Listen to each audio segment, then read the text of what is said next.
আমার এই বক্তব্যের জন্য কেউ আমাকে আওয়ামী লীগ বা ভারতের দালাল বানিয়ে দিতেই পারেন, তারপর কথাগুলো বলা খুব জরুরি।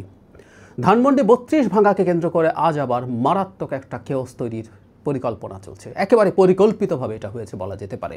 শেখ হাসিনার মামলার রায় পড়া হচ্ছে। এই রায় কেমন হতে পারে আমরা মোটামুটি ধারণা করতে পারি, কারণ তার বিরুদ্ধে যথেষ্ট পরিমাণ অকাট্য প্রায় তথ্য প্রমাণ আছে। কিন্তু এই প্রেক্ষাপটে দাঁড়িয়ে একটা গ্রুপ বুলডোজার নিয়ে ৩২ নম্বরকে মাটির সাথে মিশিয়ে ওখানে খেলার মাঠ তৈরির আলাপ শুরু করেছিলেন। তারা যখন সেখানে গেছেন তাদেরকে ছত্রভঙ্গ করেছে পুলিশ এবং সেনাবাহিনী।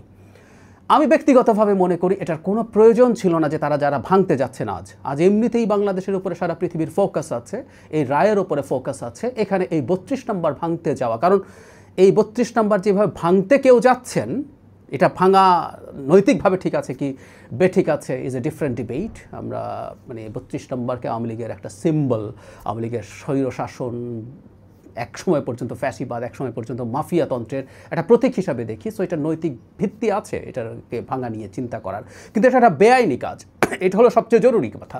সুতরাং আইন শৃঙ্খলা রক্ষাকারী বাহিনী সেই বেআইনি কাজটা প্রোটেক্ট করারই কথা, তারা সেটা করতে গেছেন, করেছেনও।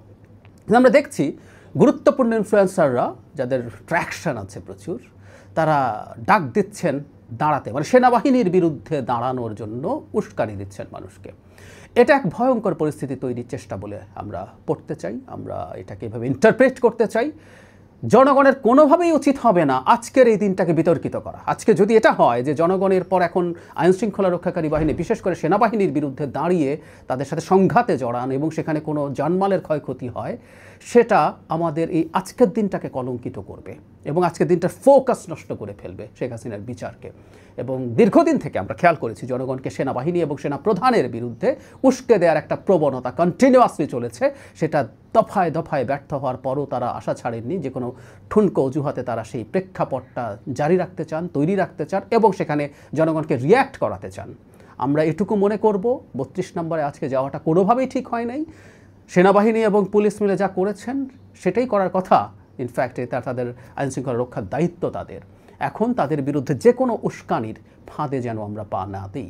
এটা আমাদের দেশের স্টেবিলিটির জন্য, সাস্টেনেবিলিটির জন্য খুব বড় ঝুঁকি তৈরি করবে। আমরা একটা নির্বাচনের দিকে এগিয়ে যাচ্ছি, নানা রকম সংকটের পরও এটাকে বানচাল করার চেষ্টা এবং ষড়যন্ত্র অনেকে করছেন।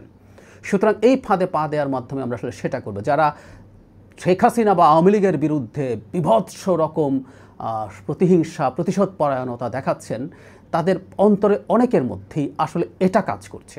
আওয়ামী লীগের জন্য আমরা ন্যায় বিচার চাইছি, শেখ হাসিনা এবং তার অন্যান্য সাঙ্গপাঙ্গেরও ন্যায় বিচার হবে, সংগঠন হিসাবে আওয়ামী লীগের বিচার হবে, এগুলো আমরা প্রত্যেকটা এক্সপেক্ট করি। কিন্তু আমরা এমন কিছু করব না যেটা আমাদের রাষ্ট্রের স্থিতিশীলতা নষ্ট করে, আন্তর্জাতিকভাবে আমাদেরকে চাপে ফেলে দেয়। সুতরাং আমি তেমন কেউ নই, আমার আহ্বানে তেমন কিছু হবে বলে মনে করি না, অনেক বড় ইম্প্যাক্ট আছে বলে মনে করি না। তারপর আমি চাই আমাদের বিশেষ করে শুভবুদ্ধির যেন উদয় হয়, আমরা কারো উস্কানির ফাঁদে যেন পা না দিই। প্লিজ আমরা কোনো রকম কোনো সংঘাতে সেনাবাহিনীর সাথে, পুলিশের সাথে যেন না জড়াই।